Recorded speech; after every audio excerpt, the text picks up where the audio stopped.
Hello বন্ধুরা, তোমরা দেখছো আজকে আমি একটা মিনি ব্লগ ভিডিও নিয়ে চলে এসেছি। আমি এই বাইরে বেরোবার আগে আমি আমাদের আম গাছের উপর দিয়ে তাকিয়ে দেখছি আম গাছগুলোকে। হঠাৎ দেখছি আম ধরে আছে নিচেতে বড় বড়, অথচ আম গাছের উপরে দেখছি বেশ কিছু আবার আমের মুকুলও এসছে। তোমরা নিশ্চয়ই দেখলে বন্ধু, আমের মুকুলগুলো উপরে রয়েছে, নিচেও দেখো আমগুলো ধরে আছে। এই গাছটা সত্যি করে খুব ভালো, 12 মাস আম দেয় এবং আমগুলো পাকলে না ভীষণ ভীষণ মিষ্টি হয়। ঠিক আছে, যদি কারো এই আম খাওয়ার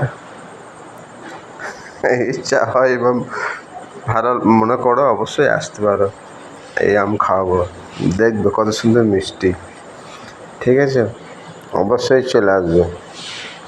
এবার আম যদিও খুব কম এসছে, কতগুলো মাত্র অল্প স্বল্প এসছে, তবু আসবে, আমরা সবাই মিলে ভাগ করে খাবো। ঠিক আছে বন্ধুরা, তোমরা দেখো এই আমগুলোকে। এই আমগুলো হচ্ছে 12 মাসের আম। উপরে মুকুলও এসছে, মুকুলটাও দেখালাম, আমগুলোকেও দেখালাম। ঠিক আছে, তাই একটা ছোট্ট মিনি ব্লগ বানিয়ে নিলাম। পরে ভিডিওতে আবার দেখা হবে। বাই বাই বন্ধু, তোমরা সব ভালো থেকো।